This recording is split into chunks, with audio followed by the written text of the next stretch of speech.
dengan mengatakan asyhadu billah, aku jujur bahwa dia berzina. Sebanyak 4 kali. Yang kelima dia mengatakan kalau aku berdusta maka laknat Allah atas aku.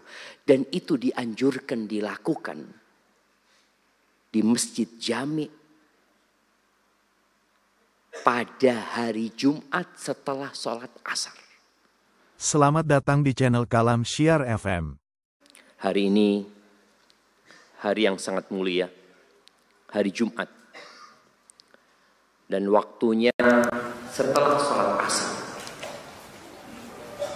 Kita tahu banyak hadis-hadis Nabi SAW menyebutkan bahwa waktu mustajab itu adalah setelah sholat asar di hari Jumat. Ada yang tahu tentang li'an? Apa itu li'an? Anda kasih hadiah beras 5 kilo sama minyak berapa liter ya? Minyaknya seliter kurang ya? 900 mil. Nah, apa itu li'an? Alhamdulillah kajian kita hari ini adalah kajian bedah buku ya.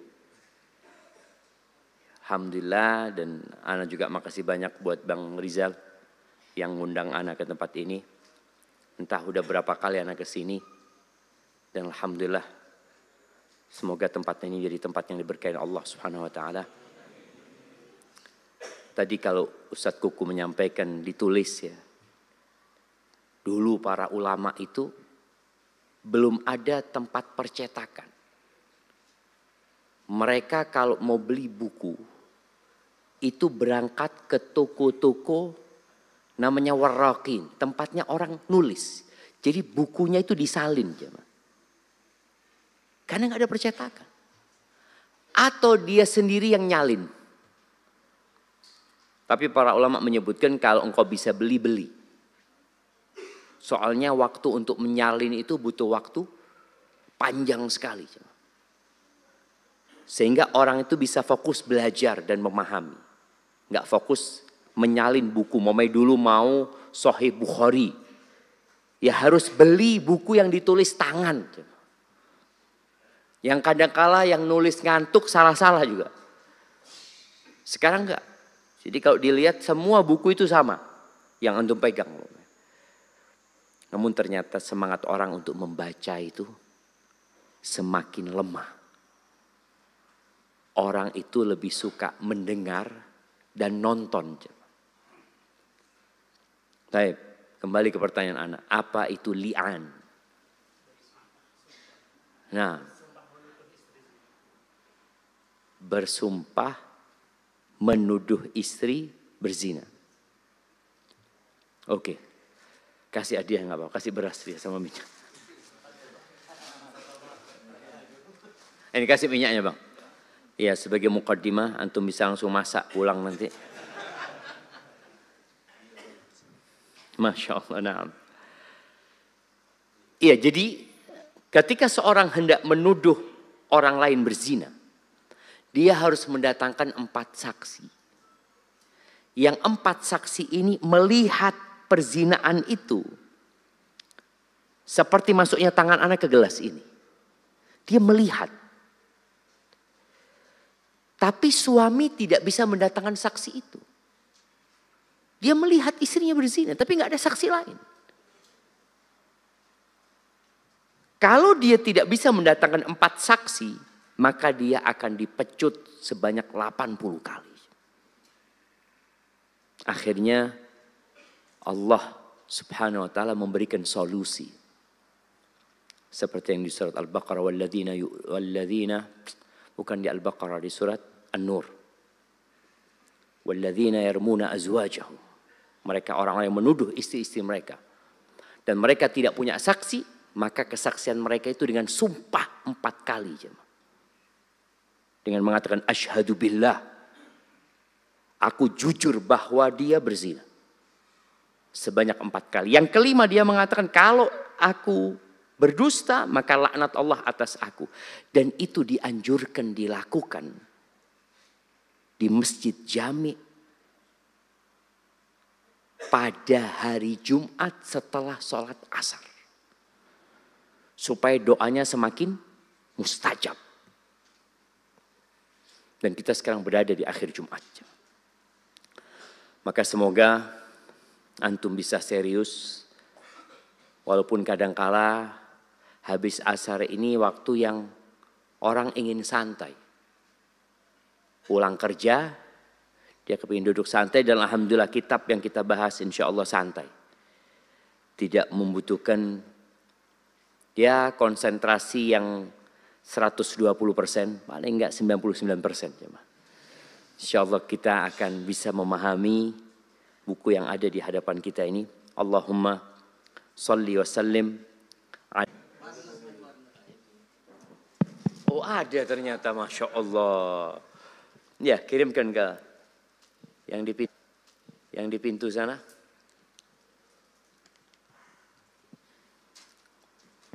Ya, cek bismillah. Menurut saya memandang setengah isi. Berdiri antum. Biar suara antum lebih jelas. Bismillah. Cek, menurut saya memandang isi setengah kosong. Jadi bagaimana kita menyikapi ketika ada suatu gelas atau suatu permasalahan itu kita belum menemukan seutuhnya Ustaz. Jadi belum full 100%. Seperti itu. Iya, kasih minyaknya deh Bang. Kasih minyak. Baik, siapa yang mau lengkapin? Ya, depan sini. Mic-nya kasihkan. Bismillah. Mensyukuri apa yang ada atau yang apa kita dapatkan dari Allah Subhanahu wa taala. Mensyukuri apa yang ada atau menerima. Oke, nggak apa-apa, kasih minyaknya. Iya, ada lagi? Yang depan sini, depan Anda, kasih mic-nya. Iya.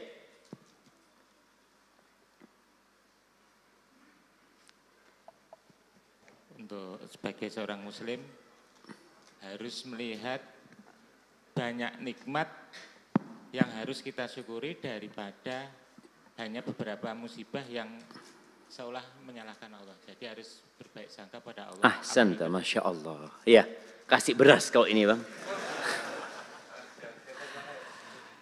Iya, ini berbincang tentang berbaik sangka sama Allah Subhanahu wa taala. Ya mungkin sama tadi yang disebutkan itu.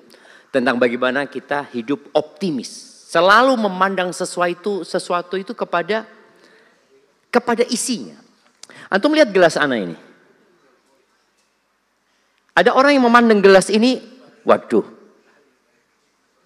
tinggal separuh.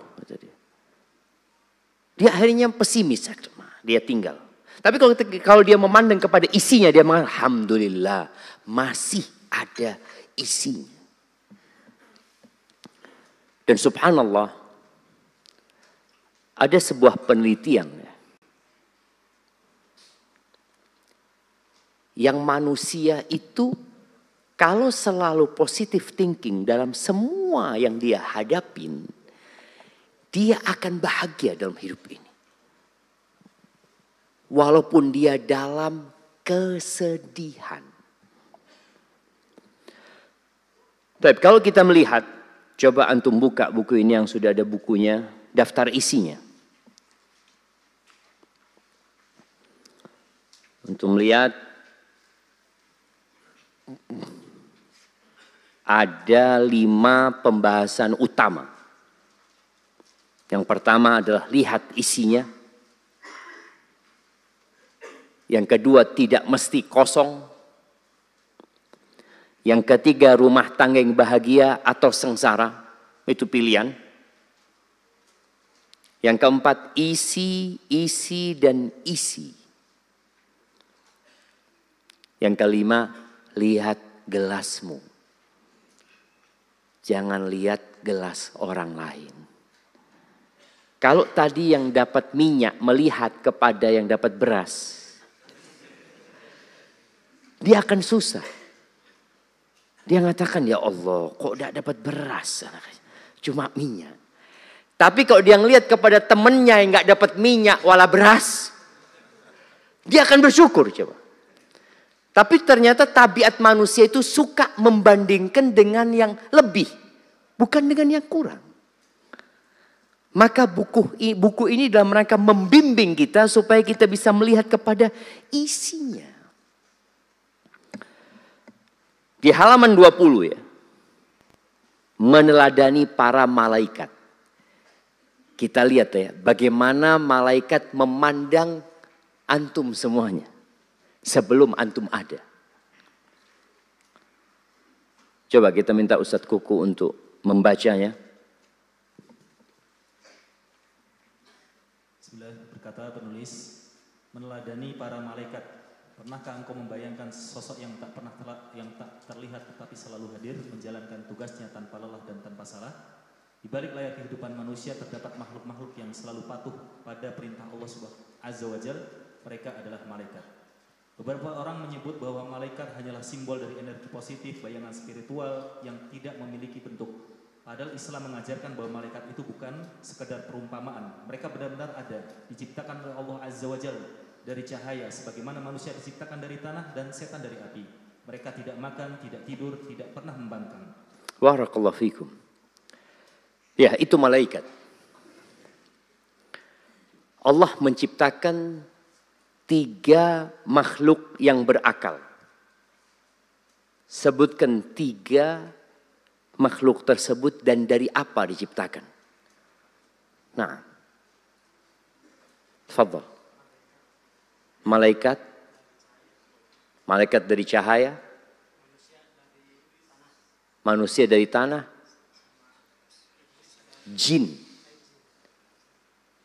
dari jadi api. Kasih hadiahnya bang, mana? Kasih beras nggak apa dia lah.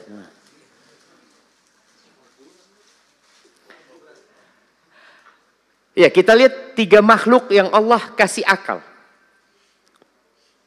Yang diciptakan terlebih dahulu adalah malaikat. Kemudian setelah itu jin. Dan manusia adalah yang terakhir. Malaikat melihat bagaimana perbuatan jin. Ketika Allah hendak menciptakan makhluk yang ketiga, manusia. Malaikat sedikit mempertanyakan kehendak Allah itu. Disebutkan di halaman 22. Coba dibaca, di saat Allah hendak menciptakan manusia. Di saat Allah Azza wa Jalla hendak menciptakan manusia dan dia mengungkapkan keinginannya kepada para malaikatnya, Allah Subhanahu wa Ta'ala berfirman, Inni ja'ilun fil ardi khalifah. Aku hendak menjadikan khalifah di muka bumi. Mendengarkan firman Allah Azza wa Jalla ini, para malaikat merasa pesimis terhadap khalifah yang akan diciptakan. Mereka memandang sisi negatif dari makhluk yang hendak diciptakan di muka bumi ini dan khawatir bahwa manusia akan menjadi sumber malapetaka, pusat kerusakan dan alat penumpah darah. Oleh karena itu mereka mempertanyakan hal tersebut kepada Allah Subhanahu wa Ta'ala sebagai ungkapan dari apa yang mengganjal di hati mereka. Dengan rasa takut dan khawatir akan masa depan yang suram dan kelam yang dipengaruhi oleh pengalaman masa lalu yang pernah mereka saksikan, mereka berkata, qalu ataj'alu fiha may yufsidu fiha wa yasfiku dima wa nahnu nusabbihu bihamdika wa nuqaddisu lak.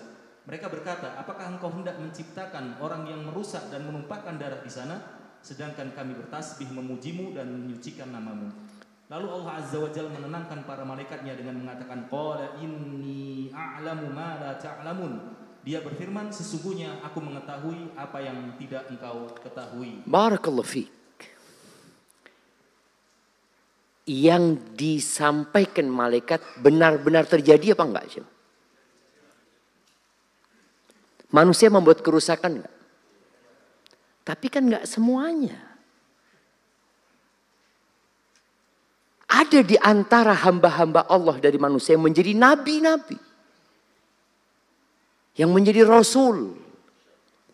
Yang menjadi syuhada. Yang menjadi as-solihin. Ada gitu loh. Memang kalau kita ngelihat saat ini jumlah penduduk bumi berapa? 8 miliar. Yang kafir berapa? 6 miliar. Sisanya 2 miliar muslim. Yang rajin dan taat terhadap agamanya dari 2 miliar berapa? Ya nggak banyak juga lah. Jadi kalau dilihat persentase dibandingkan dengan yang kafir, lebih banyak yang kafir. Tapi kan tetap ada kebaikan di sana. Ada kebaikan. Makanya subhanallah, Allah mengatakan kepada para malaikatnya, Inni a'lamu ma la ta'lamun. Sesungguhnya aku mengetahui apa yang tidak engkau ketahui. Jadi tatkala seorang menyandarkan segala sesuatu kepada ilmu Allah, maka dia akan tenang. Maka setelah malaikat mengatakan ini, setelah Allah mengatakannya, malaikat diam. Dan Allah membuktikan. Bagaimana ketika Allah mengajarkan kepada Adam nama-nama. Nama-nama benda disebutkan ya. Kemudian mempertanyakan kepada malaikat. Coba tanyakan, malaikat tahu nggak dengan nama-nama itu? Nggak tahu. Yang tahu siapa? Adam alaihissalam. Bahkan Allah memerintahkan malaikat sujud kepada Adam alaihissalam. Jadi Allah memandang dengan luasnya ilmunya. Sedangkan malaikat memandang dengan sempitnya ilmu mereka. Dan wajar memang. Namun hal ini menjadi pelajaran buat kita semuanya. Agar dalam menyikapi segala sesuatu yang terjadi, kita kembali kepada Allah Azza wa Jal. Berbaik sangka sama Allah Azza wa Jal. Kenapa ya? Saya kok nggak kaya-kaya Ustadz ya? Fulan ganti motornya. Saya tetap motornya. Fulan tambah rumahnya. Saya masih ngontrak rumahnya. Ketahuilah bahwasanya Allah lebih tahu dengan yang maslahat buat antum. Jadi kalau kita membaca di beberapa kejadian ya, Allah itu membanggakan hamba-hambanya di hadapan malaikat. Seperti yang hadir di majelis ilmu ini. Atau ketika haji. Kumpul di Arafah itu 1 juta lebih manusia. Bisa sampai 3 juta kumpul mereka. Allah yubahi bihim malaika. Allah membanggakan hamba-hambanya kepada malaikat-malaikat yang mengatakan, "Unzuru ila ibadi." Kalian lihat kepada hamba-hambaku. Yang dulu kalian berpikir mereka akan menumpahkan darah, membuat kerusakan. Lihat kepada mereka. Ja'uni syu'than ghubron. Mereka datang dalam kondisi lusuh, berdebu. Ngapain mereka datang? Allah mempersaksikan kepada para malaikat kalau Allah sudah mengampuni dosa-dosa mereka. Jadi ketika manusia berbuat dosa, wajar. Bahkan itu menjadi sebuah kelaziman.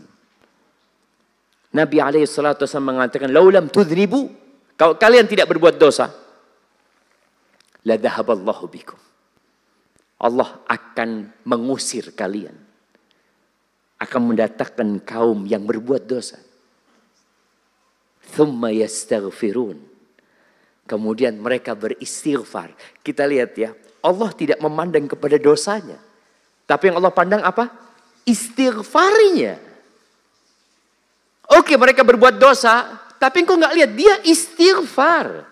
Dia minta ampun dan aku ampuni, kata Allah Azza wa Jalla. Sebagian kita kalau ada saudaranya berbuat salah, apa kata dia? Tiada maaf bagimu. Ya, kenapa? Ya, buat dia seakan-akan manusia seharusnya bersih dari dosa.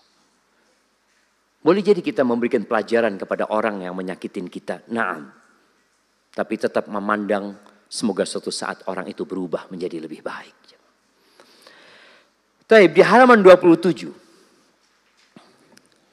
Coba dibacakan Ustaz. Assalamualaikum. Bab yang kita sukai belum tentu baik.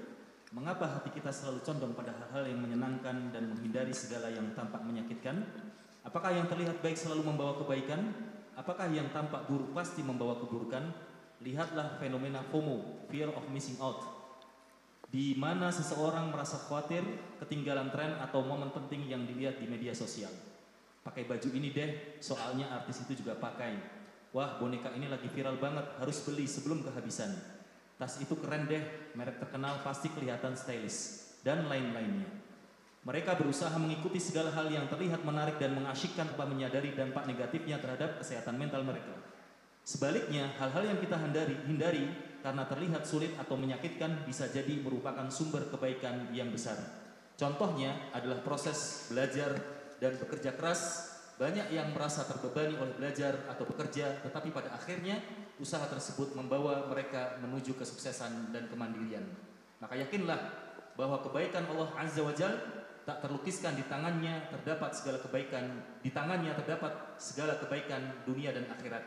Allah Subhanahu wa taala berfirman dalam surat Ali Imran ayat ke-26, "Biyadikal khair innaka ala kulli syai'in qadir."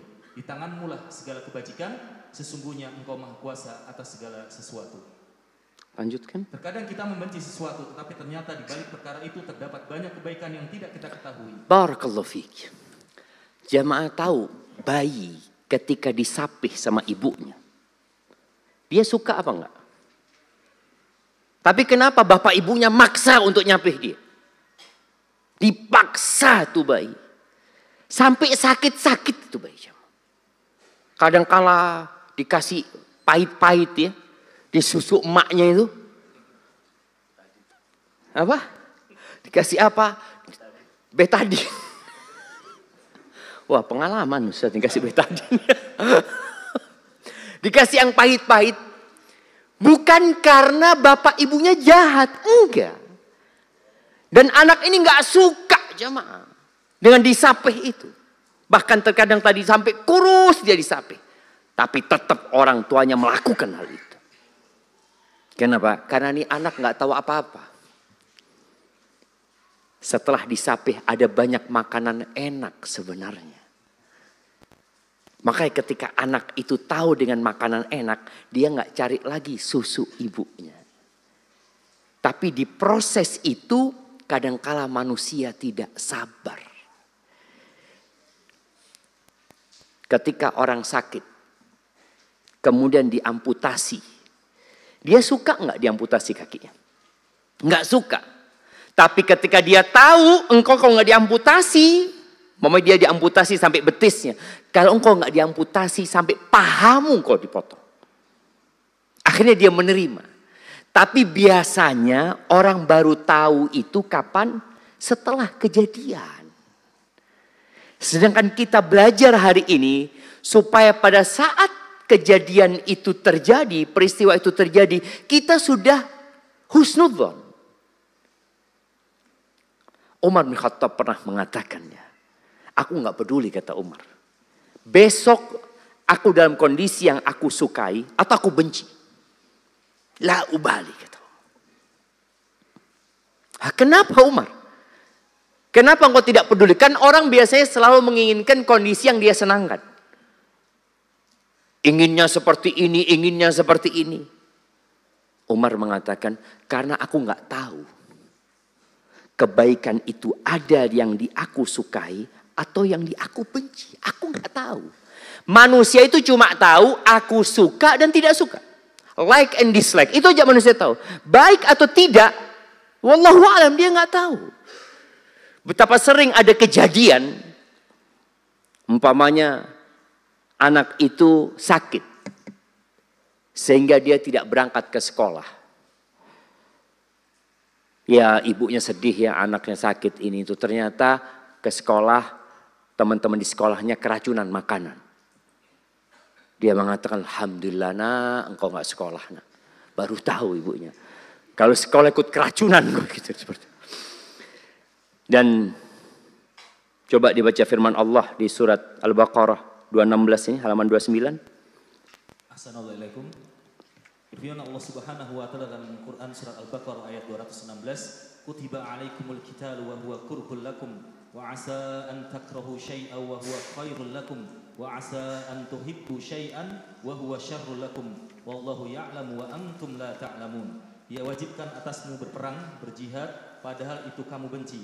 Boleh jadi kamu membenci sesuatu padahal itu baik bagimu, dan boleh jadi kamu menyukai sesuatu padahal itu buruk bagimu. Allah Subhanahu wa taala mengetahui sedangkan kamu tidak mengetahui. Nah, itu kembali tentang ilmu Allah Azza wa Jalla. Jadi yang tahu dengan yang baik buat kita itu Allah Subhanahu wa taala. Kita hendaklah berbaik sangka sama Allah apapun yang terjadi. Orang tua kepingin anaknya masuk pesantren. Kepingin anaknya jadi ustadz. Ternyata anaknya nggak mau. Udah berusaha ustadz.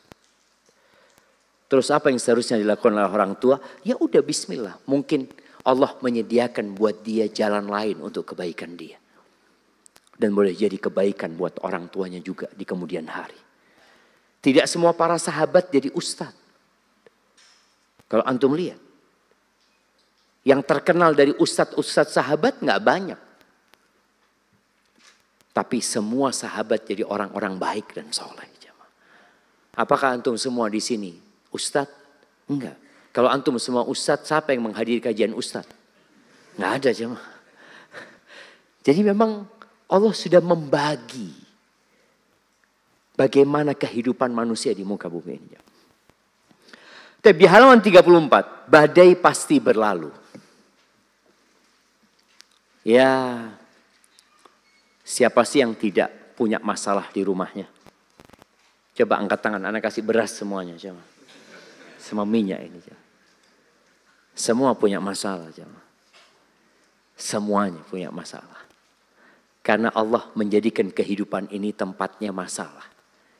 Kita hanya akan berpindah dari satu ruang ujian ke ruang yang baru. Lepas dari ujian ini pindah ke ujian selanjutnya. Ada anak-anak yang ketika belum menikah kepingin menikah.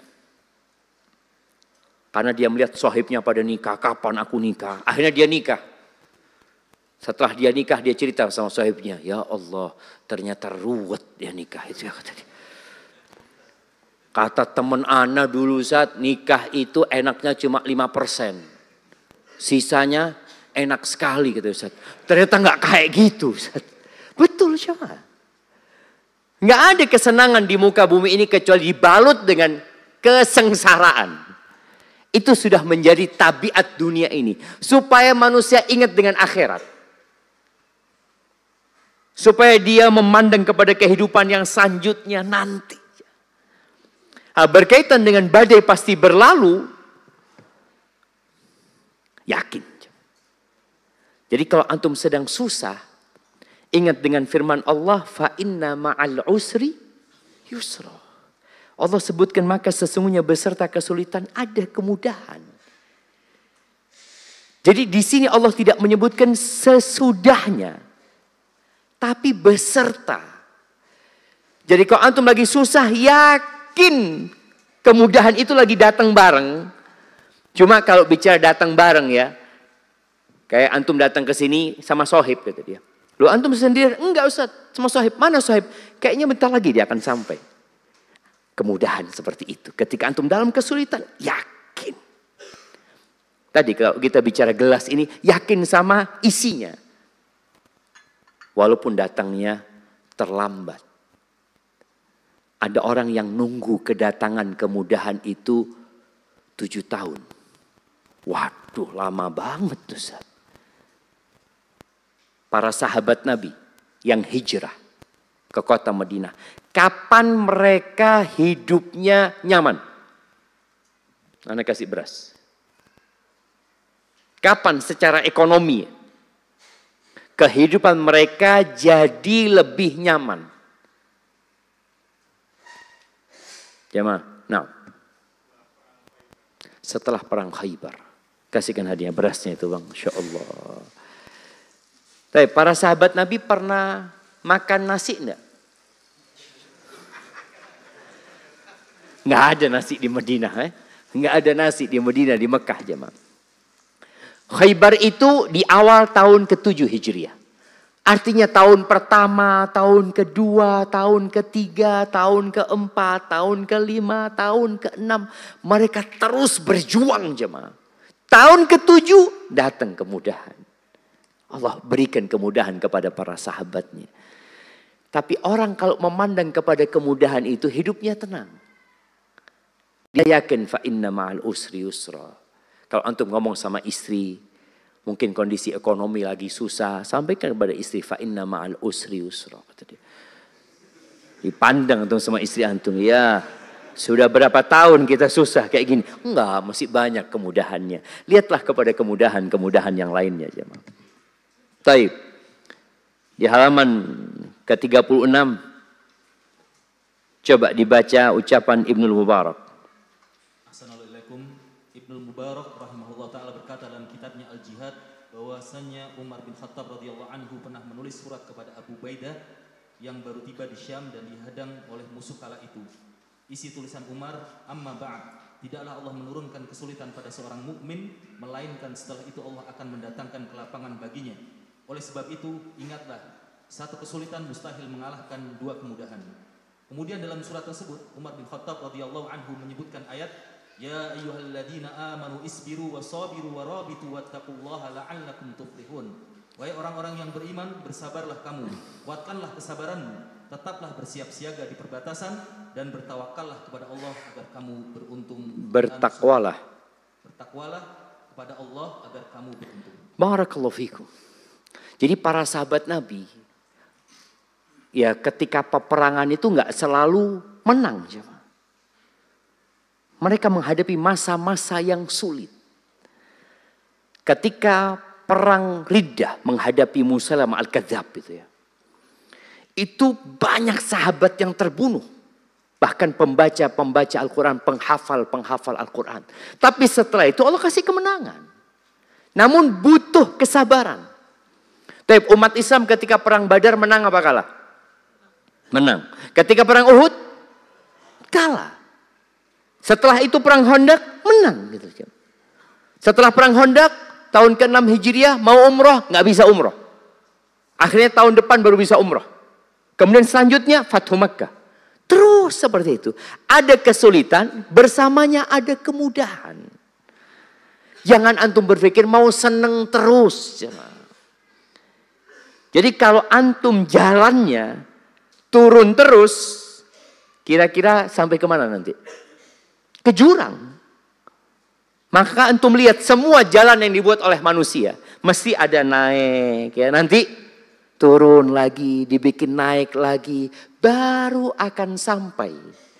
Dan kadangkala dibikin jalan itu berkelok-kelok. Coba kalau dibikin lurus. Nah, ada yang sampai. Nggak ada yang sampai. Turun dan tidak pernah selamat, nggak akan bisa naik dia. Maka ini sunnatullah. Bersama kesulitan ada kemudahan. Baik.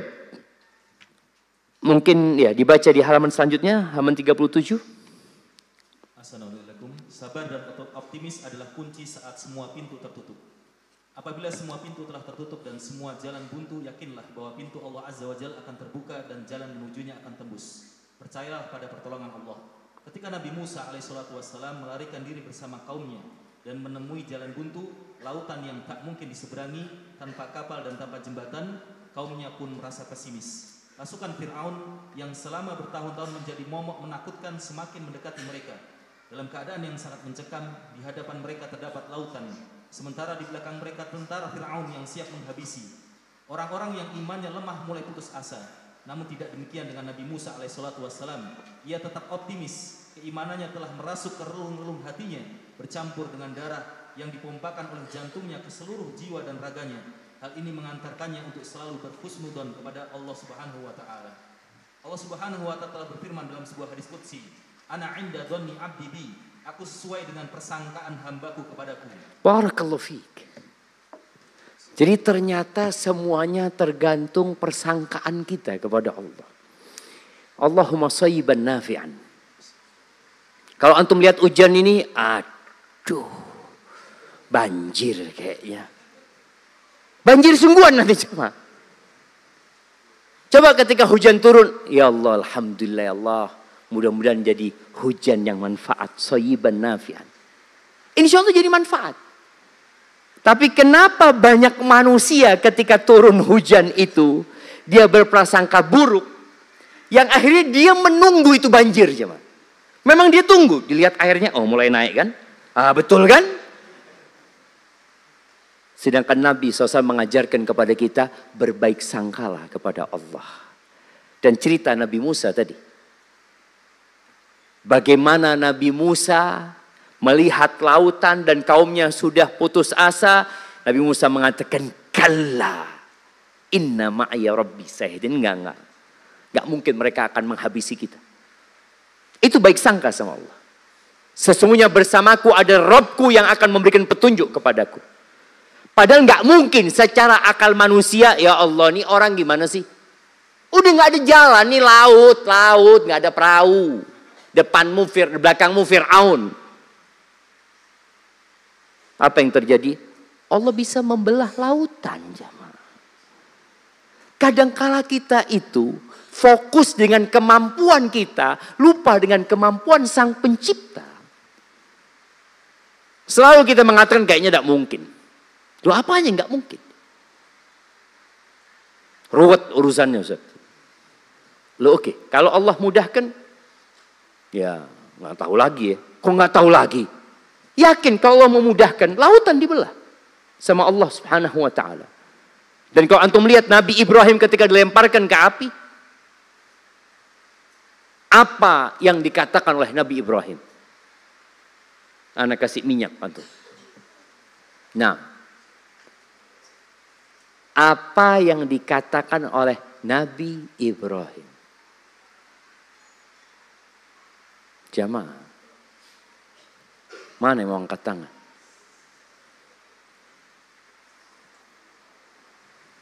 Sebelah kanan. Nah, aku hanya meminta kepada Allah. Apa ucapannya? Allah mengatakan itu kepada api. Enggak, Nabi Ibrahim ngomongnya apa? Anak kasih fulus sekarang jamaah.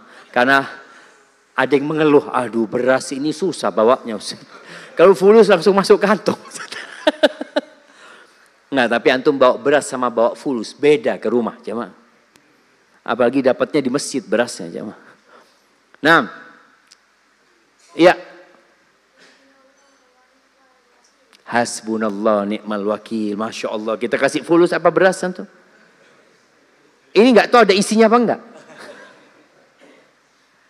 Hasbunallah ni'mal wakil. Cukup Allah. Allah sebaik-baiknya penolong. Cukup. Bayangkan ya, ketika orang yakin.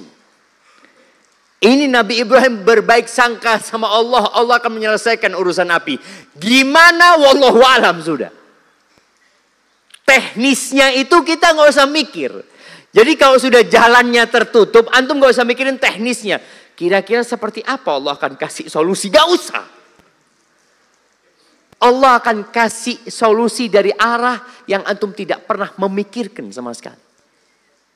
Bayangin ya, ketika Nabi Ibrahim mengatakan hasbunallah wa ni'mal wakil. Apakah Allah mengirimkan hujan untuk mematikan itu api? Enggak. Allah turunkan salju? Enggak. Allah kirimkan angin? Tidak. Allah tinggal berkata. Allah tinggal ngomong. Ya naru kuni. Wahai api. Kuni. Jadilah engkau. Bardan wasalaman ala Ibrahim. Jadilah engkau dingin dan keselamatan buat Nabi Ibrahim. Hanya buat Nabi Ibrahim. Semua orang kepanasan. Dan api itu juga tetap membakar kayu-kayu yang di sana. Nggak ada kaumnya yang tahu-tahu ngelihat Nabi Ibrahim tidak terbakar, mereka mendekat. Oh, kayaknya apinya ini nggak membakar. Nggak ada. Mereka tahu api itu membakar. Maka di sini kita harus menumbuhkan optimisme. Allah itu bisa. Kadangkala kita ini memang sedang merencanakan musibah kita. Manusia itu merencanakan musibahnya. Kayaknya nanti kayak gini. Terus mungkin nanti seperti ini lagi. Terus mungkin seperti, ya udah kejadian seperti itu. Tapi ketika dia enggak, insya Allah enggak terjadi. yang dikhawatirkan tidak terjadi. Allah maha baik kok sama aku. Maka tolong tumbuhkan hal itu. Taib, kita akan pindah ke bab yang kedua. Berkaitan dengan tidak mesti kosong.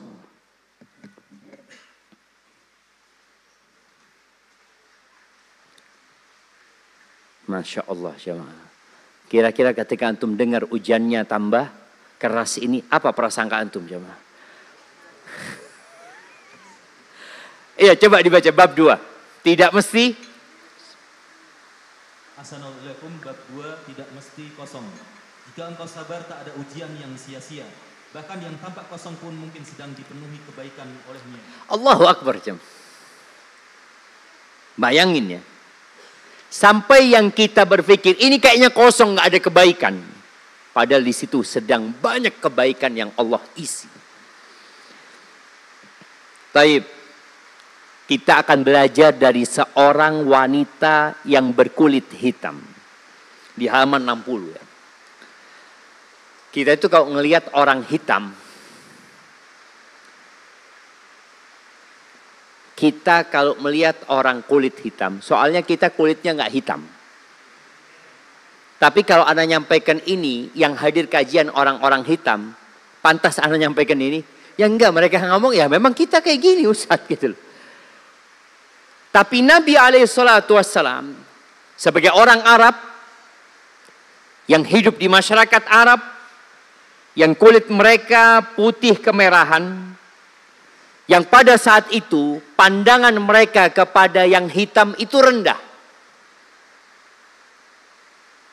Maka Nabi SAW ketika Haji Wada menyampaikan, ala la fadla li arabiyin ala a'jami, wala a'jamiin li arabi. Ingat, orang Arab nggak lebih baik daripada orang non-Arab. Sebaliknya, jangan sampai orang Indonesia merasa lebih baik daripada orang Arab. Yang hitam, yang putih jangan merasa lebih baik daripada yang hitam. Yang hitam juga tidak lebih baik daripada yang putih. Terus, apa yang menjadikan orang itu lebih baik?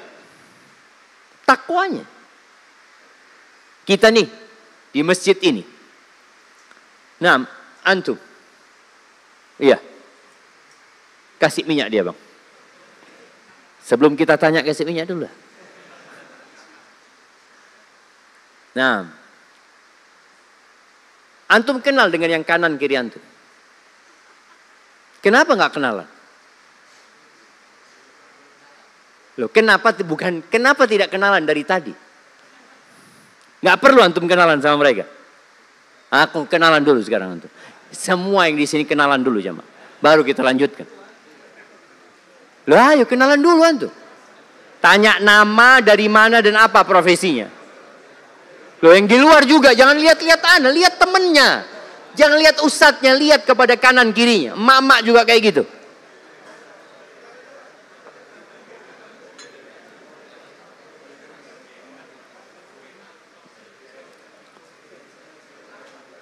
Antum yang baju merah. Udah kenal dengan kanan antum, dengan kiri antum. Nah, siapa namanya? Dari mana? Loh, lihat. Apa profesinya? Oh, pensiun beliau. Jadi nunggu apa? Jadi orang pensiun itu nunggu apa? Nunggu apa? Nunggu panggilan gitu, nunggu mati. Emangnya hanya yang pensiun nunggu mati? Kasih minyak bang. Suruh kasihkan kepada yang pensiun bang.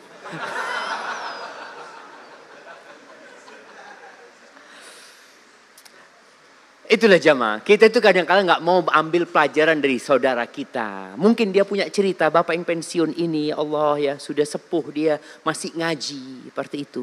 Boleh jadi yang tua ngambil pelajaran dari yang muda, Masya Allah. Ana pada waktu seumur antum, nggak tahu ana ada di dunia mana pada waktu itu. Dan melihat antum, Masya Allah, di majelis ilmu. Itulah pentingnya. Di sini Nabi mengajarkan kepada kita untuk belajar dari wanita yang berkulit hitam. Coba kita baca ceritanya. Nah, di halaman 61 ceritanya. Atha bin Abi Rabah. Assalamualaikum, bacalah kisah perempuan yang mulia ini. Atha bin Abi Rabah meriwayatkan bahwa Ibnu Abbas radhiyallahu anhu pernah berkata kepadanya, maukah kutunjukkan kepadamu seorang perempuan penghuni surga? Atha bin Abi Rabah rahimahullah taala menjawab, tentu iya. Maka Ibnu Abbas radhiyallahu anhu berkata, hadhil mar'atu sauda atatin nabiyya sallallahu alaihi wasallam faqalat inni usra wa inni atakasyafu fad'ullaha li qala in syi'ti sabarti walakil jannah wa in syi'ti da'autullaha an yuwafiyaki yu'afiyaki qalat asbiru faqalat inni atakasyaf fad'ullaha alla atakasyafa fada'a laha. Perempuan hitam ini mendatangi Nabi SAW lalu berkata, aku menderita penyakit epilepsi dan biasanya auratku tersingkap saat penyakitku kambuh. Doakanlah agar Allah menyembuhkan penyakitku. Nabi SAW berkata, jika kamu mau, kamu bersabar, niscaya bagimu surga. Atau kalau kamu mau, aku akan mendoakanmu agar Allah menyembuhkanmu. Wanita itu pun menjawab, aku pilih bersabar, yakni pilih surga. Lalu ia melanjutkan perkataannya, wahai Rasulullah SAW, tatkala penyakit ayan menimpaku, auratku biasanya tersingkap. Doakanlah agar auratku tidak tersingkap. Maka Nabi pun SAW mendoakannya. Barakallahu fikum. Lihat jemaah. Wanita ini sampai mati dengan penyakitnya. Kita tuh kadang-kala kalau disuruh milih. Antum kok kasih pilihan, antum mau sehat tapi miskin atau kaya sakit? Antum milihnya mana? Kaya sehat kan? Selalu kayak gitu manusia. Ini perempuan dikasih dua pilihan. Dikasih dua pilihan, sakit terus tapi mati masuk surga. Atau sembuh tapi belum tentu masuk surga. Apakah perempuan ini mengatakan, ya Rasulullah sehat masuk surga? Enggak jemaah. Karena dia tahu hidup ini harus melewatin hal-hal yang tidak menyenangkan. Maka dia memilih yang resikonya lebih kecil. Di dunia dia akan terus sakit, enggak apa-apa. Tapi surga. Surga buat dia jemaah. Maka ketika antum dalam kondisi sakit, boleh jadi hal itu memang sebuah keniscayaan yang harus antum lewatin jemaah. Demi masuk surga. Dalam sebuah hadis ya, Nabi alaihi salatu wasallam menyebutkan,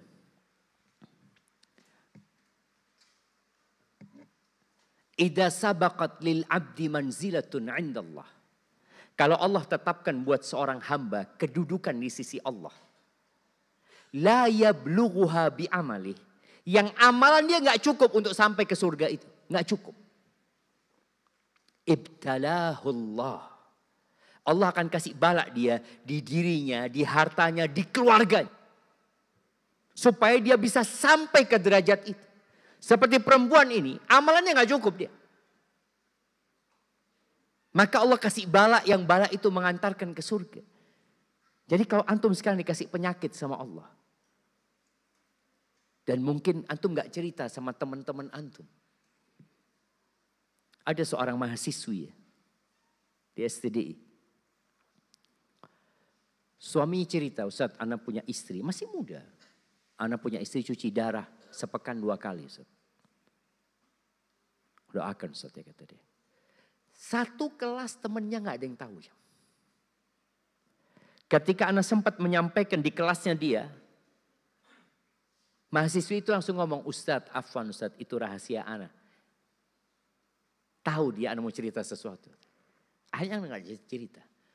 Artinya dia menyembunyikan penyakitnya dari teman-temannya. Karena buat apa dia mengeluh kepada manusia yang hanya akan menambah beban hidupnya. Dia akan mengatakan, kenapa anti? Apa penyebabnya? Ini, itu. Akan tambah susah. Ya udah. Dia jadikan itu sebagai ladang pahala. Tadi fokus kepada isinya. Mungkin dianggap oleh orang, apa sih penyakit? Ya penyakit, Ustaz. Nah, penyakit itu bisa menghapuskan dosa dan mengangkat derajat. Kesulitan-kesulitan yang antum hadapi, hattal ham ya hammu. Sampai perasaan gundah yang dirasakan itu bisa menjadi penghapus dosa.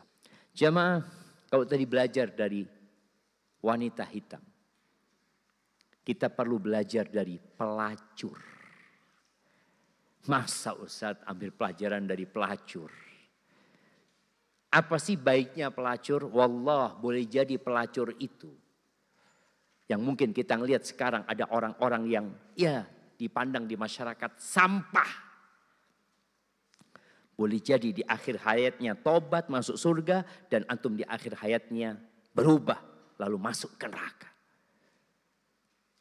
Siapa yang menjamin antum semua akan seperti ini terus? Apakah ada jaminan kita akan mati husnul khotimah? Nggak ada. Maka jangan pernah meremehkan orang lain. Jangan merasa antum lebih baik dari mereka. Boleh jadi mereka punya amalan-amalan tersembunyi yang antum tidak mengetahuinya. Coba kita baca hal ini. Naam. Baca, belajar dari pelacur. Suatu kisah ada seorang wanita pelacur yang melihat seekor anjing kehausan.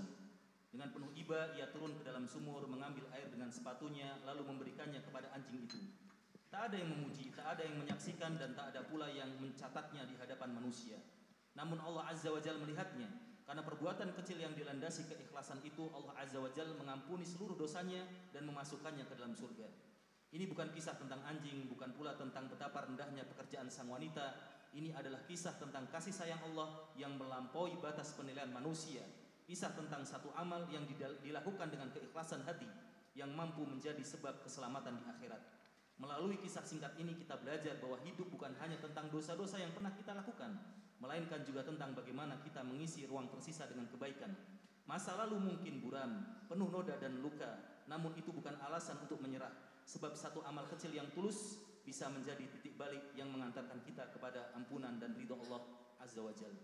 Rasulullah sallallahu alaihi wasallam bersabda, "Ghufira li imra'atin mumisatin marrat bikalbin ala ra'si raqiyyin yalhathu qala kada yaqtuluhu al-atash fanaza'at khuffaha fa'awthaqathu bi khimariha fanaza'at lahu minal ma'i faghufira laha bidzalika." Seorang wanita pezina diampuni dosanya karena ia melewati seekor anjing yang kehausan di tepi sumur.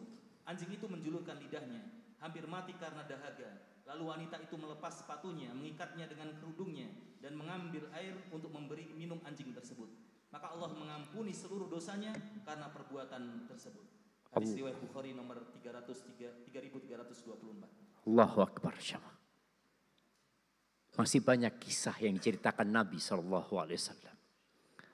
Ingat yang membunuh 99 orang. Masuk surga enggak ya? Ditambah jadi 100 yang dibunuh. 100 dia bunuh. Tapi rahmat Allah meliputin segala sesuatu. Maka tadi bagaimana kita mengisi sisa hidup kita ini dengan kebaikan. Dan terus berbuat baik. La tahqiranna minal ma'rufi syai'an. Jangan pernah meremehkan perbuatan baik sedikit pun. Mungkin antum lihat ada paku di jalan. Lalu antum pindahkan. Nggak ada yang lihat antumnya. Tapi Allah melihat perbuatan antum. Mungkin antum setiap Jumat punya uang sedekah. Atau setiap pagi antum sedekah 2.000 karena itu yang antum miliki. Boleh jadi itu yang menyelamatkan antum dari api neraka.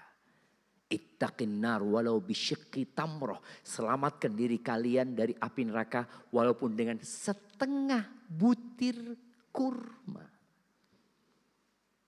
Ini yang datang nih. Ana lihat tadi dapat roti.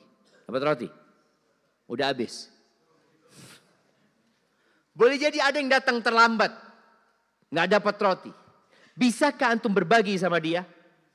Atau antum mengatakan, ya antum karena terlambat, rezekinya lain. Nah, ada cerita belajar dari orang yang bunuh diri. Belajar dari orang yang tak pernah sujud sama sekali. Mereka adalah orang-orang yang subhanallah Allah berikan karunia kepada mereka. Belajar dari Julaibib yang mungkin secara penampilan adalah orang yang jelek jamaah. Tidak menyenangkan. Jangan dipikir surga itu untuk orang-orang ganteng.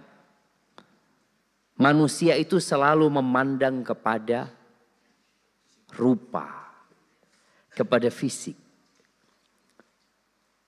Kata Nabi SAW, Innallaha la yanzuru ila suwarikum. Allah tidak melihat kepada rupa kalian. Wala ila amwalikum. Gak dipandang tuh harta kalian. Terus yang dipandang apa? Innama yanzuru ila qulubikum wa a'malikum. Yang dilihat adalah hati kalian dan amal perbuatan kalian. Baik, kita akan masuk kepada pembahasan rumah tangga. Karena rumah tangga ini termasuk pondasi utama negara kita. Kalau kita berumah tangga namun tidak punya ilmunya. Tadi di awal Anda sampaikan ada orang berpikir rumah tangga itu bersenang-senang saja. Ya mungkin bersenang-senang itu berapa bulan jemaah? Jemaah. Ada pengantin baru di sini yang pernikahannya setahun. Setahun. Jemaah. Setahun kurang 1 bulan. Oke, yang 1 tahun setengah. 1 tahun setengah.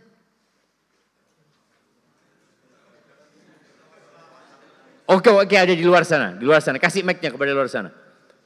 Udah 2 tahun. Oh 2 bulan. Oh kita akan dengarkan dari yang baru 2 bulan menikah jemaah. Nah.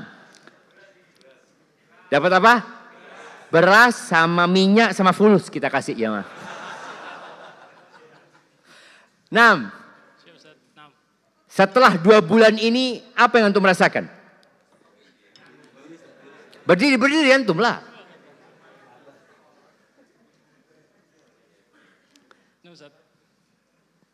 Yang dirasakan banyak. Apakah seperti yang antum bayangkan pernikahan itu? Tidak juga Ustaz.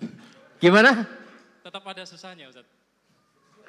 Sudah ada susahnya? Sudah mulai ada. Padahal baru 2 bulan nih. Kasih ada yang sudah jemaah. Sama fulusnya kasih. Iya sekalian. Kasih 3 karena sudah baru 2 bulan udah susah dia bang. Masya Allah diantar langsung antum. Karena susah. Kayaknya perlu keranjang bang. Iya, baru 2 bulan sudah dapat susahnya jemaah. Anda pikir 2 bulan itu masih senang-senang. Ternyata enggak jemaah. Udah kelihatan gitu loh. Tapi kalau dia memandang kepada isinya, insya Allah susahnya akan hilang. Karena disebutkan bahwa ini sebuah penelitian yang mengatakan 69%. Ini penelitian di barat yang dilakukan selama 30 tahun. 60% dari perselisihan dan pertikaian di dalam rumah tangga itu tidak ada solusinya. Berapa persen? 69%. Tidak ada solusinya. Makanya antum yang 2 bulan, coba tanya sama yang 20 tahun. Gimana mas? Ya sampai hari ini gak bisa, memang kayak gitu sudah. Tanya sama yang 40 tahun, gimana bapak? Ya sabar sudah. 38 tahun harus bersabar, iya ya mah. Karena gak ada solusinya, terus apa? Sabar, kita akan baca gimana cara menghadapinya. Ya maaf. Barakallahu fikum. Taib. Ya. Kalau bicara para wanita ya. Di halaman 106 ya. Ini buat para wanita. Silahkan dibacakan. Rasul SAW bersabda. Assalamualaikum. Rasulullah sallallahu alaihi wasallam bersabda, "Uritun nara fa idza aktsaru ahliha nisa yakfurna qila ayakfurna billah qala yakfurnal ashira yakfurnal ihsan law ahsanta ila ihdahunna dahra thumma ra'at minka syai'an qalat ma ra'aitu minka khairan qattun." Neraka diperlihatkan kepadaku dan ternyata mayoritas penghuninya adalah kaum wanita karena mereka kufur. Beliau ditanya, apakah mereka kufur kepada Allah? Beliau menjawab, mereka kufur terhadap suami dan kebaikannya. Seandainya engkau berbuat baik kepada salah seorang dari mereka sepanjang masa, lalu ia melihat sesuatu yang tidak ia sukai darimu, maka ia akan berkata, aku tidak pernah melihat satupun kebaikan darimu. Hadis sahih riwayat. Perempuan itu memang kayak gitu, jemaah. Memang kayak gitu. Ya urusan dia nanti sama Allah. Tapi kita harus menerima kekurangan dia seperti itu. Bagaimana supaya mereka berubah? Dan ini buat para wanita. Kalau para suami disuruh bersabar, buat wanita diperintahkan berusaha untuk berubah. Dengan cara memperbanyak sedekah. Dengan cara memperbanyak istighfar, memohon ampun kepada Allah Azza wa Jalla. Antum pernah dengar cerita seorang laki-laki yang menceraikan istrinya gara-gara 1 kaleng Pepsi. Diceraikan istrinya gara-gara 1 kaleng Pepsi. Anak akan bacakan ceritanya, antum kemudian hukumi. Yang salah siapa? Ya.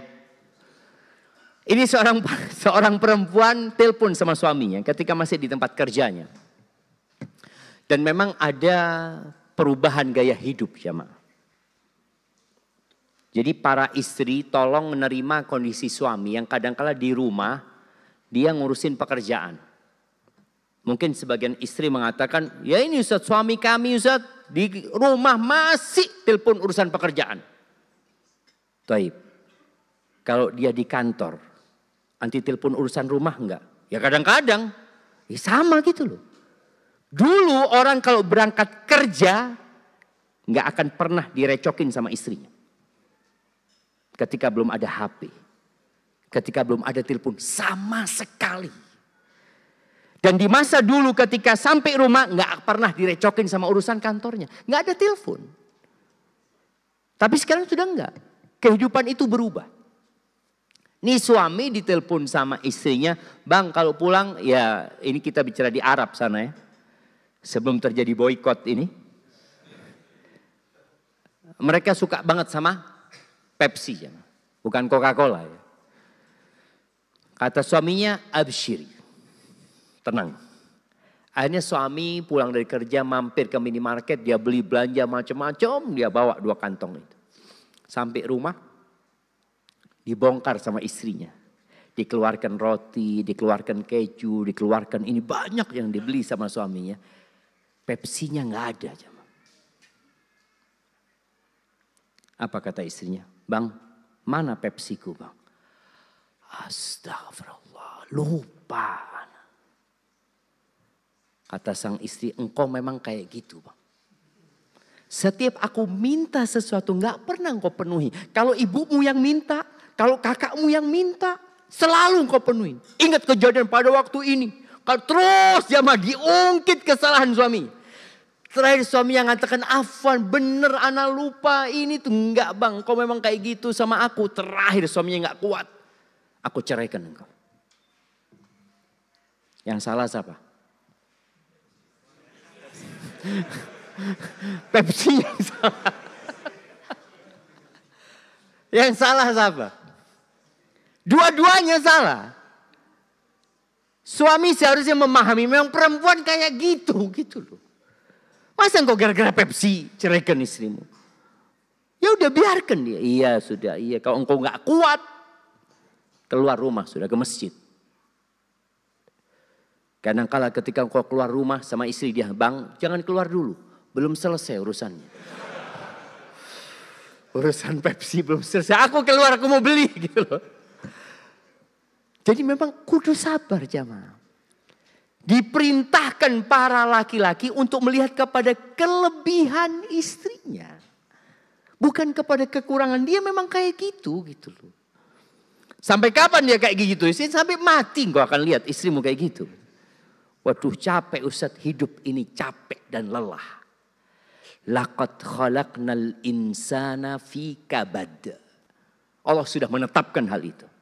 Kami telah menciptakan manusia dalam kesusah payahan. Antum melihat bayi sebelum lahir, susah enggak dia? Kadang-kala kejirat lehernya dengan tali pusar. Keluar kadang-kala sesar. Sang ibu mengatakan, nak engkau tahu nak? Perut ibu dibelah untuk mengeluarkan engkau. Bu, aku mau keluar normal, nggak bisa. Artinya itu yang terjadi. Artinya sang bayi pun merasakan kesusahan. Makanya kita lihat bayi nangis. Emang dia nggak susah? Susah semuanya. Ketika anak itu bisa berjalan, susah nggak dia? Susah. Jatuh, giginya patah, sakit, panas. Itulah kehidupan. Maka tadi lihat kepada isinya. Tapi ini perempuan hendaklah dia introspeksi diri. Jangan karena laki-laki diperintahkan untuk bersabar, kemudian engkau semena-mena. Karena neraka menunggumu kalau engkau semena-mena. Disebutkan dalam hadis ini. Tapi jangan sampai malaikat turun tangan. Wah, ini bahaya jemaah. Kapan malaikat turun tangan? Coba kita baca hadisnya. Assalamualaikum. Rasulullah sallallahu alaihi wasallam bersabda, "Idza da'a ar-rajulu imra'atahu ila firashihi falam ta'tihi fabata ghadbana 'alaiha la'anat hal malaikatu hatta tusbiha." Jika seseorang memanggil istrinya ke tempat tidurnya, lalu ia tidak datang hingga suaminya tertidur dalam keadaan marah, maka para malaikat melaknatnya hingga pagi. Hadis riwayat Bukhari. Lihat, urusan ranjang bagi laki-laki ini adalah urusan yang sangat tidak bisa ditoleransi. Ya, Ustadz karena laki-laki. Kita perempuan kadang-kala capek, lelah. Makanya dalam agama kita yang disuruh bekerja mencari nafkah siapa? Laki-laki. Ketika engkau memilih untuk bekerja, maka engkau harus menerima resiko, capek, lelah, tetap wajib melayani suamimu. Dan alhamdulillah ada perbedaan antara laki-laki dengan wanita. Kalau laki-laki capek, lelah, bisa nggak melayani istrinya? Ya, nggak bisa. Kalau nggak bangun nggak bisa, jemaah. Tapi kalau perempuan dalam semua kondisi dia bisa nggak? Bisa nggak? Ya itu bedanya laki sama perempuan. Bisa dia. Ya udah dia tinggal gimana posisi apapun. Biarkan suaminya yang bekerja. Dia yang menggarap mesin itu. Setelah itu dia akan istirahat. Maka perbedaannya tadi. Kalau perempuan tidak melayani. Dia dilaknat. Tapi bagaimana kalau istrinya mau tapi suaminya tidak bisa? Ya. Gimana bapak-bapak? Ya dia mungkin perlu mengadakan atraksi buat suaminya. Supaya suaminya jadi bisa. Jemaah. Jadi bisa. Ada usaha tetap jemaah. Tapi ingat tadi bedanya laki-laki sama perempuan. Kalau perempuan ini tetap bisa melayani suaminya dalam kondisi apapun sebenarnya. Dengan posisi dia ya dia capek, dia tiduran biar suaminya sudah yang menggarap. Tapi kalau suami nggak bisa. Maka tolong perhatikan hal itu. Jangan sampai dilaknat malaikat sampai subuh. Karena suami kalau sudah nggak tersalurkan syahwatnya, pikirannya kemana-mana. Dia apalagi di luar sana mungkin yang melihat sesuatu yang menyebabkan syahwatnya. Ya gimana Ustaz mau melayani suami Ustaz? Ada anak-anak Ustaz. Ya sudah anaknya titipkan ke tetangga. Makanya kita harus baik sama tetangga jemaah. Baik sama tetangga. Iya nggak harus punya pembantu. Sudah tetangga, assalamualaikum, afwan ya. Titip anak-anak, tenang, bismillah. Gantian. Kalau tetangga ada urusan, ya sudah anaknya titipkan ke kita aja. Tadi kita selalu memandang kepada kelebihannya, jangan fokus kepada kekurangannya. Baik, dan ternyata bidadari pun marah. Jemaah. Kapan bidadari marah? Nah, kita perlu tahu. Nah, silakan dibaca. Assalamualaikum. Bidadari pun marah. Seorang istri memiliki kewajiban untuk taat dan patuh kepada suaminya, sebagaimana suami pun wajib memperlakukan istrinya dengan kasih sayang dan kelembutan. Namun, hendaknya suami menyadari bahwa istrinya bukanlah bidadari. Ia adalah manusia biasa yang bisa berbuat salah dan keliru. Akan tetapi, tahukah kita bahwa kesalahan seorang istri terhadap suaminya bisa membuat bidadari di surga marah? Wahai para istri, dengarkanlah sabda Rasulullah sallallahu alaihi wasallam berikut ini yang menyatakan bahwa jika seorang istri menyakiti hati suaminya, maka bidadari yang kelak akan menjadi pendampingnya di surga akan mengatakan, la tu'dihi qatalakillah fa inna ma huwa indaka daqilun yushiku an yufariqaki ilaina. Jangan kau sakiti dia, semoga Allah membinasakanmu. Sesungguhnya dia hanyalah tamu bagimu yang sebentar lagi akan meninggalkanmu dan mendatangi kami. Hadis riwayat Tirmidzi. Allahu Akbar jemaah. Doanya menakutkan jemaah. Bidadari mengatakan qatalakillah. Jadi kenapa ada istri-istri yang kemudian hidupnya menderita? Gara-gara dia kurang ajar dan tidak menghargai suaminya. Menderita dia. Karena memang didoakan sama bidadari jemaah. Qatalakillah, semoga Allah membinasakan. Dan bidadari itu mengatakan fa innama huwa indaki dakhil. Dia cuma mampir di tempatmu sebentar. Bentar lagi dia akan bergabung sama kami. Maka tolong bagi para wanita perhatikan. Kalau engkau menderita hidup, engkau mungkin ahli sholat. Karena ada perempuan-perempuan yang Masya Allah sholat 5 waktu, ya, sholat malam, puasa sunnah. Tapi ngomongnya kasar sama suaminya, hati-hati. Engkau tidak akan merasakan nikmatnya ibadah. Ya mungkin sebagian wanita mengatakan ya inilah. Kalau sudah laki-laki yang menyampaikan hadisnya. Ini sebuah realita. Dan perempuan akan merasakan dampak dari perbuatan dia di dunia sebelum di akhirat. Nabi SAW mengatakan, "Wala tadzuqul mar'atu halawatal ibadah." Perempuan itu tidak akan merasakan nikmatnya beribadah. Manisnya ketaatan dia. Tadi dia mungkin suka datang kajian, dia menghatamkan Al-Quran, dia berbakti sama orang tuanya. Tapi kalau dia tidak memberikan hak suaminya, maka dia tidak akan merasakan lezatnya ibadah itu.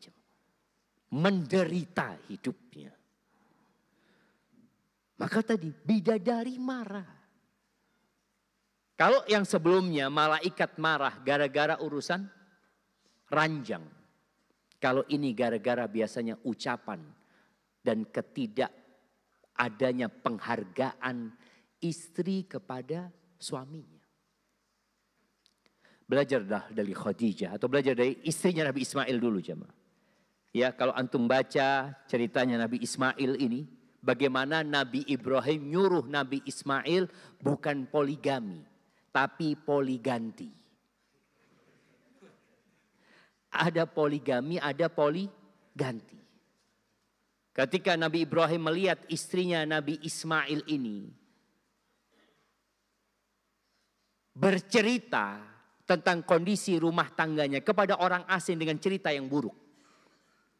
Ya, mama perlu lihat ya, mama itu sering curhat sama orang yang tidak dia kenal tentang rumah tangganya.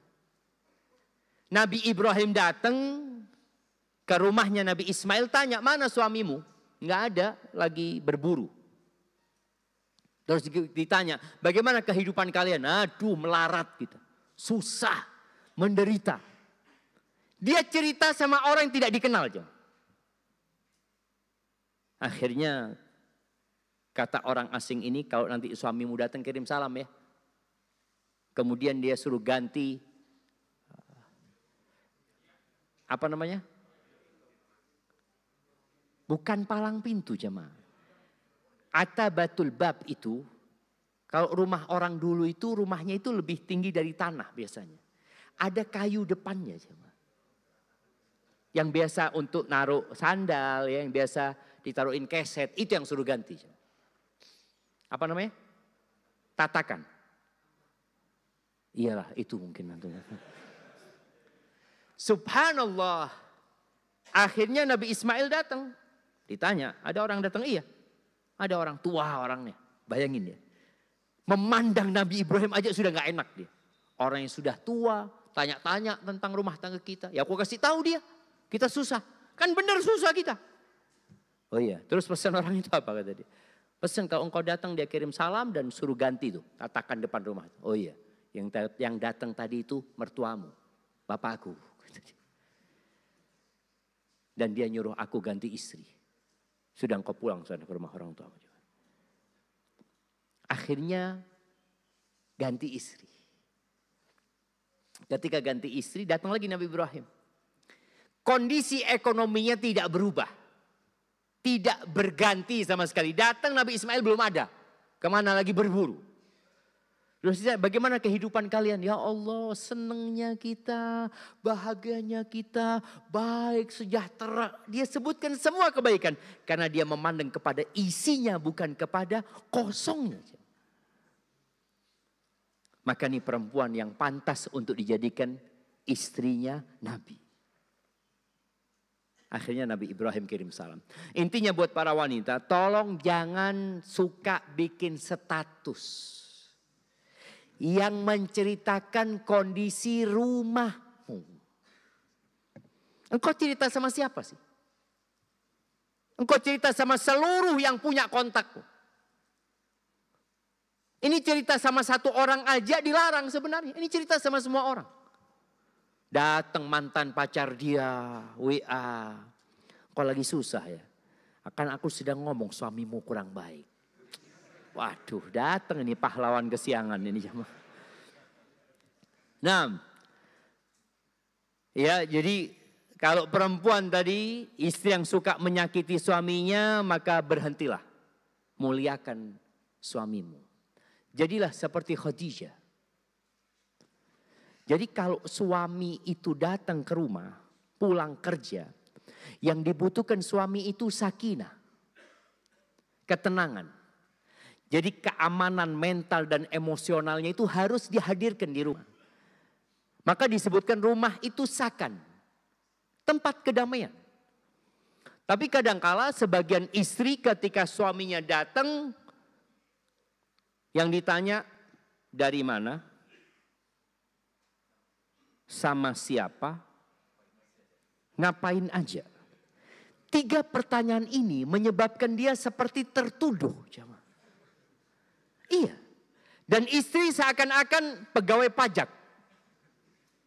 Antum kalau ketemu pegawai pajak gimana jemaah? Ya Allah, na'udzubillah ya Allah. Minta pertolongan Allah supaya Allah menyelamatkan antum.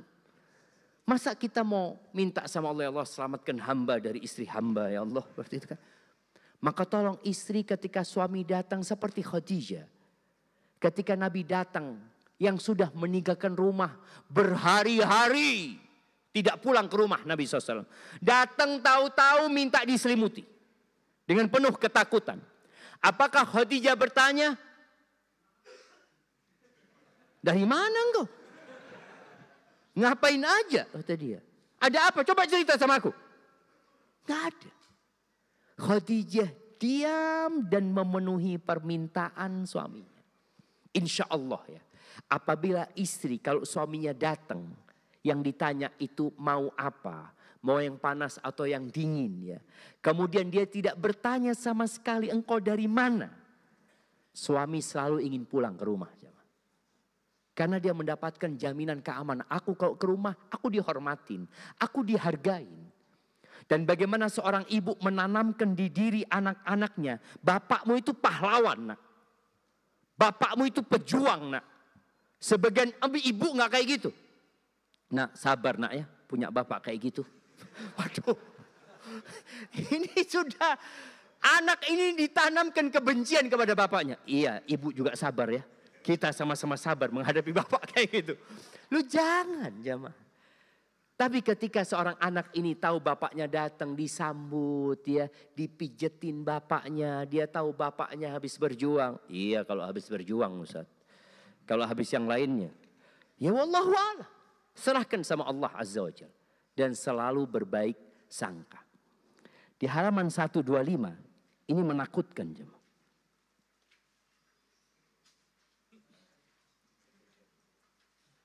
Nah. Bisa dibaca? Assalamualaikum. Jika suamimu menikah lagi. Jangan gerusa-gerusu minta cerai. Jangan berhenti menghirup udara segar yang diciptakan Allah. Jangan menjadikan pernikahan suamimu yang kedua seolah-olah kiamat telah datang. Ingatlah kiamat belum terjadi. Gunung-gunung masih kokoh menjulang tinggi, meskipun ada yang meletus, bintang-bintang belum saling bertabrakan, Dajjal belum keluar dan matahari belum terbit dari arah barat. Ingat, belum tiba saatnya kiamat, walaupun pada hakikatnya dia dekat. Jangan berpikiran yang macam-macam, tariklah napas dalam-dalam dan katakan Allah, Allah Rabbi, la usyriku bihi syai'an. Allah, Allah adalah Tuhanku, aku tidak menyekutukannya dengan sesuatu apapun. Tatalah hatimu dengan perhatikan gelas yang ada di tanganmu. Yakinlah gelasmu masih ada isinya. Iya, katakanlah gelas itu setengahnya berisi, karena memang ada isinya, meskipun hanya setengahnya. Saat gejolak di hati kian membara, dan pikiran buruk datang tak terkendali, berbisik membakar jiwa yang seharusnya tentram. Suamiku sudah tidak ada lagi cinta kepadaku. Suamiku tidak setia pada janji sucinya. Suamiku tidak tahu diri, tak tahu balas budi. Suamiku tidak lagi romantis. Bunga-bunga taman cintaku kering dan layu. Daun-daunnya berguguran seakan kemarau panjang telah menghampirinya. Sehingga hal itu membuatmu melihat dunia ini bagikan medan perang yang telah porak-poranda dihantam meriam dan rudal. Hancur lebur, tiada kebaikan lagi yang bisa dipungut. Saat itu katakanlah, Alhamdulillah, nikmat Allah begitu banyak dan suamiku masih hidup. Bila dia mati niscaya kondisiku tidak akan separah ini. Aku pun akan menerima takdir ilahi bila ia harus pergi. Suamiku sekarang masih hidup dan pernikahan ini terjadi karena takdir ilahi dan catatan Robku.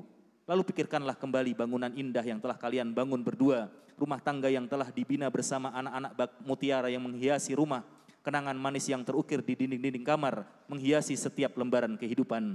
Suamimu kini sedang membangun rumah yang lain. Maka tidak perlu engkau menghancurkan rumah yang sudah ada. Dirimu adalah pilar penting yang menopang rumah tersebut. Engkau selalu hadir dalam perjalanan panjang penuh keletihan ketika membangunnya. Sejak suamimu belum kaya, sejak belum memiliki apa-apa, hingga kini ia sukses memiliki harta benda yang melimpah bersamamu. Apakah engkau akan lari begitu saja, meninggalkan semuanya, menyerahkan semuanya pada istri kedua yang baru saja hadir dalam rumah baru sang suami? Ada beberapa hal yang dapat membantumu lebih sabar dan tenang dalam menghadapinya. Berikut ini beberapa nasihat yang bisa engkau renungkan. Barakallahu fikum. Bagaimana siap bapak-bapak? Oh, kalau bapak-bapak siap selalu. Tapi ingat, bagi yang berpikir mau menikah lagi. Menikah itu adalah syariat yang bersyarat. Tidak semua orang mampu. Makanya tidak semua orang nikah lagi.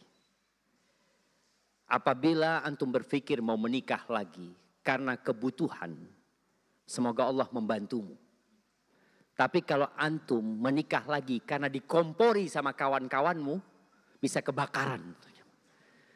Karena ada kawan-kawan yang suka memprovokasi. Antum kapan nikah lagi? Fulus sudah ada. Wah, ini bahaya nih jemaah. Karena kadang-kala antum ingin membuktikan bahwa antum bisa. Tapi ternyata menikahi janda menjandakan istri. Akhirnya istri antum jadi tetap satu. Makanya sampai ada yang mengatakan 1 tambah 1 berapa? 1 tambah 1 berapa? 1 tambah 1 seharusnya 2. Tapi ternyata dalam bab ini ada 1 tambah 1, 0 jemaah. Dua-duanya kabur. Jadi yang seharusnya 1 tambah 1, 2, ada yang 1 tambah 1, 1, ada yang 1 tambah 1, 0. Maka tolong ingat kita diciptakan untuk beribadah kepada Allah, bukan untuk bersenang-senang. Dan buat para istri tadi yang mendapati suaminya poligami, jangan sampai engkau meninggalkan kesuksesanmu bersama suamimu. Rumah yang dibangun itu, kemudian engkau biarkan dibawa oleh istri yang lainnya. Jangan. Terus gimana nggak kuat Ustaz? Panggil Allah, Allah Rabbi la usyrik bihi syai'an. Selalu berbaik sangka sama Allah Subhanahu wa taala. Ketika engkau dikasih cobaan itu dan engkau mampu melewatinya, pahalamu beda sama orang yang tidak dipoligami. Karena balasan itu sesuai dengan keletihan dan kesusahan yang dihadapi. Apakah poligami pahalanya di masa sekarang buat perempuan yang bersabar tadi sama dengan di masa para sahabat Nabi? Beda jemaah. Di masa sahabat Nabi semuanya poligami. Sekarang boleh jadi cuma suami dia yang poligami. Dia melihat ke kanan, nggak ada yang poligami. ngelihat ke kiri, nggak ada yang poligami. Cuma suamiku yang poligami. Na'udzubillah, ini orang. Kok dapat aku suami kayak gitu? Wah, jemaah. Boleh jadi memang Allah ingin mengangkat derajat. Maka di sini disebutkan ya, berdoa, memohon kepada Allah, membaca ta'awudz ya, baca a'udzubillahi minasyaitonirrajim, karena ada setan-setan poligami. Dan kebanyakan setan-setan poligami itu dari kawan-kawan dia. Dari keluarga dia juga. Yang dia nggak suka kalau orang ini hidupnya damai. Kadang-kala dia akan datang kepada perempuan ini. Ana ingat dengan istri Ana. Ketika Ana nikah lagi. Semoga Allah menjaga semuanya dan menjaga dia. Dia ngomong kawan-kawannya mau datang. Ana ngomong, mau ngapain datang ke rumah? Mau takziah? Iya jemaah. Ana mau nggak boleh kata dia. Nggak boleh kata dia. Kalau dia ingin menguatkan nggak apa-apa. Ini mau takziah jemaah. Takziah datang, ya Allah ya, sabar ya. Subhanallah, kamu itu kurang apa? Mulai dipanas-panasin ini. Kalau Ana langsung aku gugat cerai gitu. Terus dipanasin. Nih setan-setan nggak boleh datang ke rumah antum. Ada. Itu setan-setan yang harus dihindarin jamaah ya. Kemudian menghindari teman-teman yang suka mengompori ya. Yang mengatakan suamimu nikah lagi parah banget. Kemudian dia akan mengatakan ya, yang kedua bentar lagi dia akan yang ketiga. Bentar lagi dia akan keempat. Bentar lagi terakhir engkau yang diceraikan. Dia ganti lagi yang baru. Terus dikomporin seperti itu jemaah. Maka tolong hindarin kawan-kawan yang seperti itu. Sudah pernah dipoligami orang-orang yang lebih mulia daripada anti. Sudah dipoligami orang-orang yang lebih muda daripada anti. Aisyah dipoligami sama Nabi SAW. Padahal Aisyah itu gadis. Putrinya Abu Bakar As-Siddiq radhiyallahu ta'ala anhu. Dipoligami sama Nabi dengan 8 istri. Bayangin jemaah.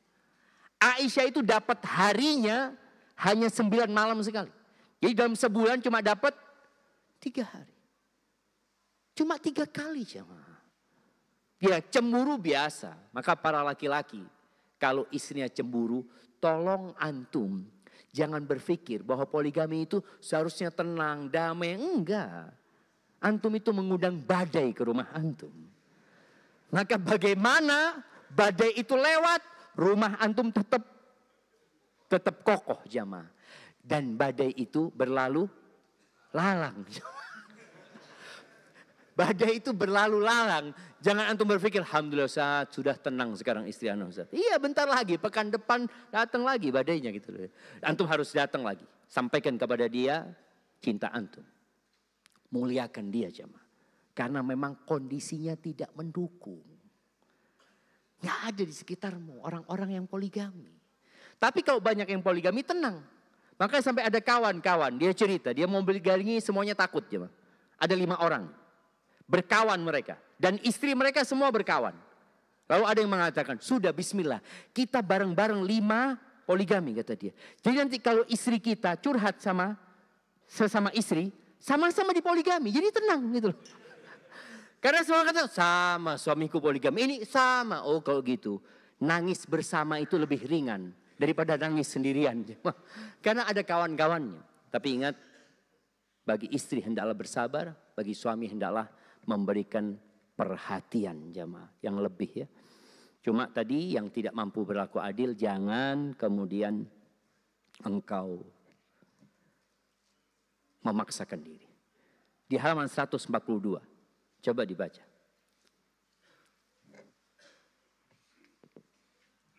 Assalamualaikum. Kalau piring harus berterbangan.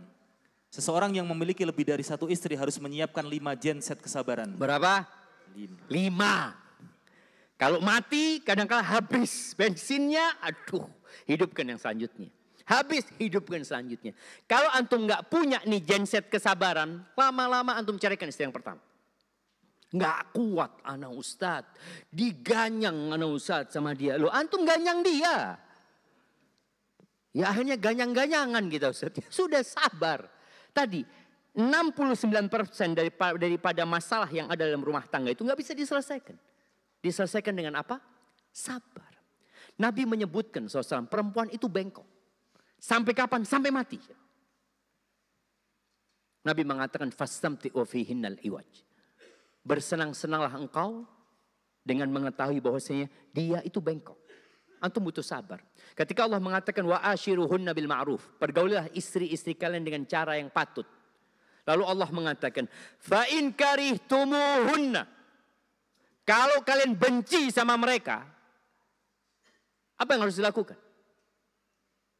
Fa'asa an takrahu syai'an wa yaj'alallahu fihi khairan katsira. Boleh jadi yang kalian benci itu, di situ ada kebaikan yang Allah jadikan yang banyak. Ada isinya yang banyak. Bukan keburukannya itu diperbaiki. Kadang-kadang nggak bisa, memang dia kayak gitu loh. Perempuan itu memang diciptakan seperti itu. Lebih mengutamakan perasaannya. Antum bacakan ayat-ayat Allah 1000 kali. Fankihu ma taba lakum minan nisa masna wa thulatha wa ruba. Antum katakan, "Dek, ini syariat Allah." Iya, Bang. Jazakallah khair. Tapi nanti dia akan bergejolak lagi. Dia akan marah lagi mungkin. Antum kembali bacakan ayat ini. Sampai dia capek dengerin, iya Bang. Cuma dia butuh dikuatkan menghadapi ujian tersebut, jamaah. Jangan berpikir anak ingin merubah dia. Kadang-kadang nggak bisa dirubah. Sampai kapan? Sampai mati. Ada hal-hal tadi yang 31% yang harus dibenerin. Tapi ada hal-hal yang harus dimaklumi. Bukan dirubah, tapi dimaklumi. Sampai kapan? Ya udah sampai mati. Nanti di surga baru dia jadi azwajun mutahharah. Barakallahu fikum. Naam. Lanjutkan. Assalamualaikum. Bila tak sanggup menghidupkan kesabaran sebesar itu, cukuplah dengan satu istri saja. Karena kenyataannya satu istri pun bisa cukup memporak-porandakan benteng kesabaran seorang laki-laki. Allahu Akbar jamaah. Satu aja udah berantakan ya. Karena ada seorang yang datang curhat sama seorang syekh.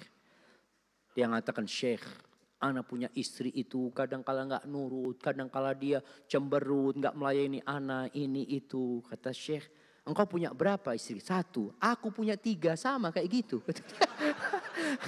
Artinya engkau bercuma 1, engkau sudah ribut. Gimana kalau kau punya 3? Kayak gitu.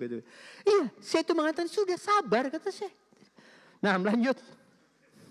Lihatlah bagaimana Nabi Muhammad SAW menghadapi para istrinya dengan kelembutan hati yang luar biasa.